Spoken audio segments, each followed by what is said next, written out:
What's going on, everybody? Another video. I'm going to be talking about how to know if you're the primary source. Okay.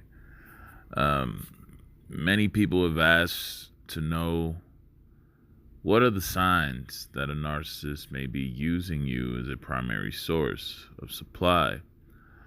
Although there are some differences based on each individual that deals with a narcissist, there's some common indicators and patterns that are carried out by the narcissist in grooming a primary source of supply.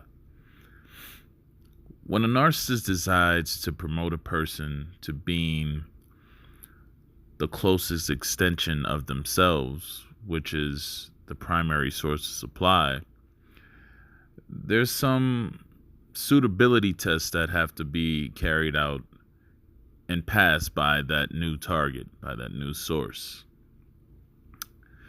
If you've been pursued as a primary source of supply by a narcissist, you will notice that the narcissist will immerse themselves onto you in an extreme way, with constant contact, heavy compliments, almost to the point of worshiping you, making you feel like there's no other. Everything you do is outstanding and astonishing to them. They're in awe.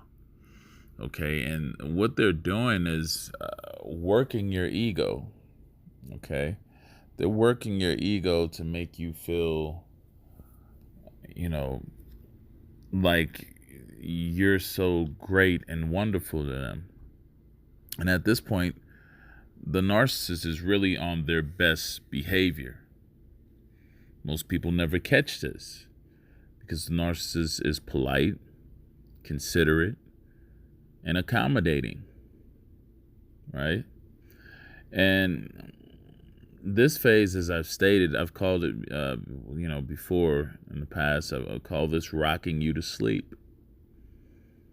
And that means by doing all of these things, a person is distracted from the true intentions of what the narcissist is doing this for, what that individual is doing all of this for.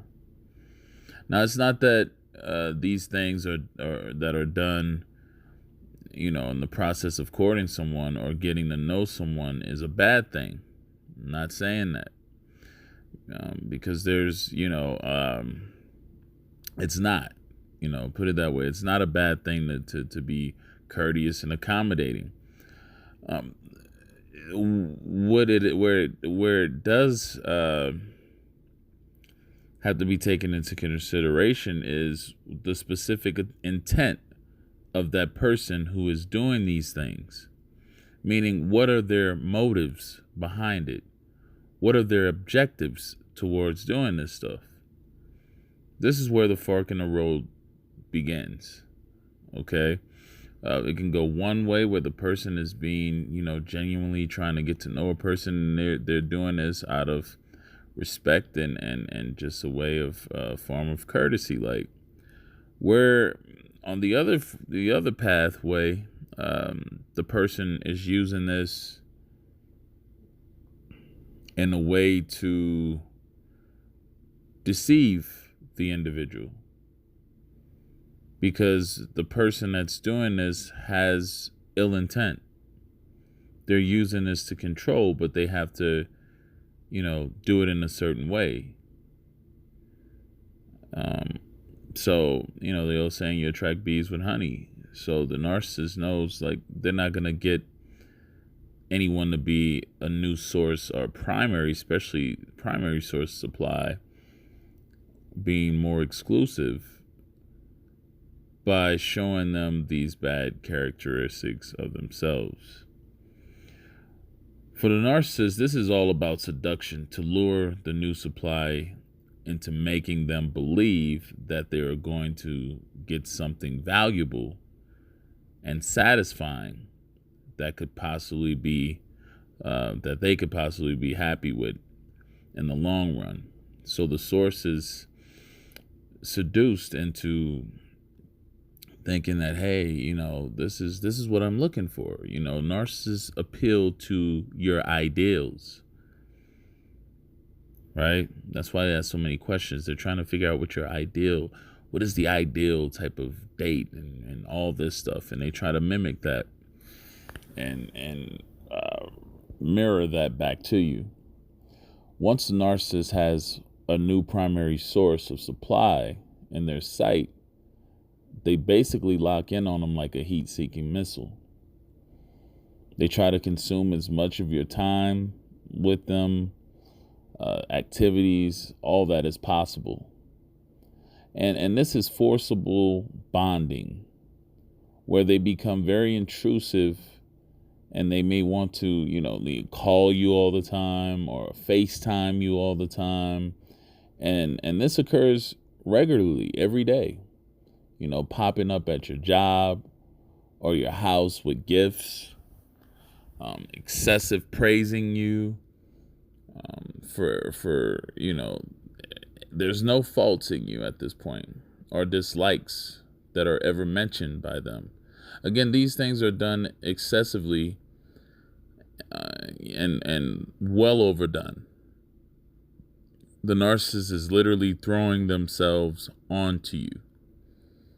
Okay? And this is an attempt to get you to commit to something with which you may believe is exclusive.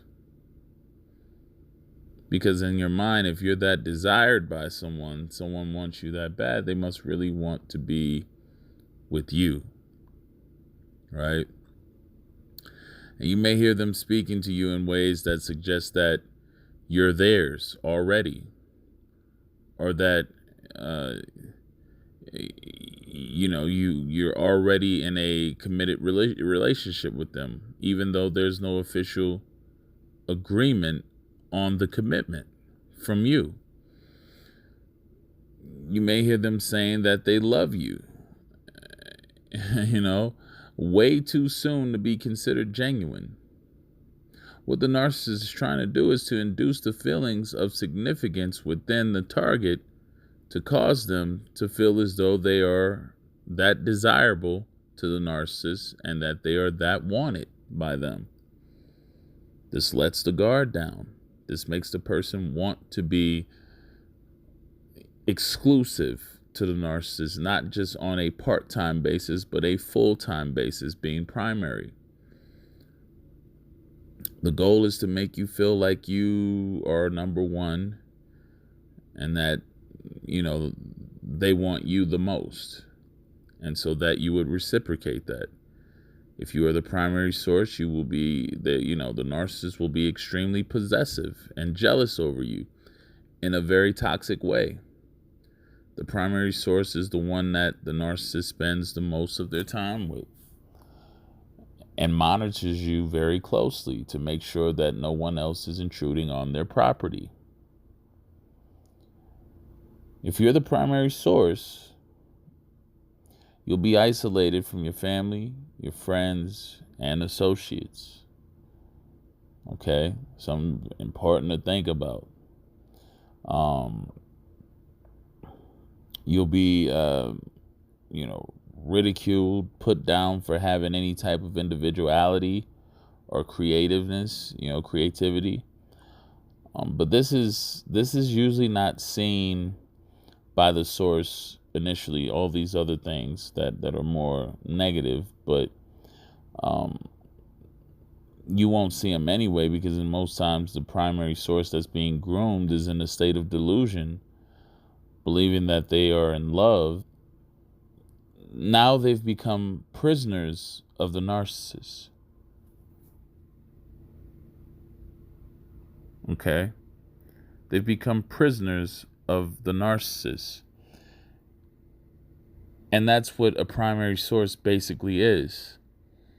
Someone who's been captured, lured in, and now they're prisoners. They're slaves. They're there to do the biddings of the narcissist. But of course, again, just to reiterate, most people won't see it or be able to identify it anyway when they've been groomed and seduced in such a way to believe they're in a genuine relationship. They'll mistake it for just the usual ups and downs, of a relationship. So they write most of these things off. A primary source for a narcissist, if you can conceptualize this, is nothing more than a prisoner with work release, allowed it to do certain things outside of them and outside of their presence, but have to go right back to jail at the end of the day. You won't have a life. You won't have anything outside of them. The narcissist is not having it.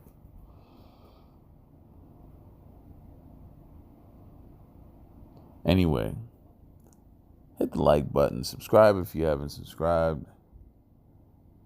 Until next time, have a good one.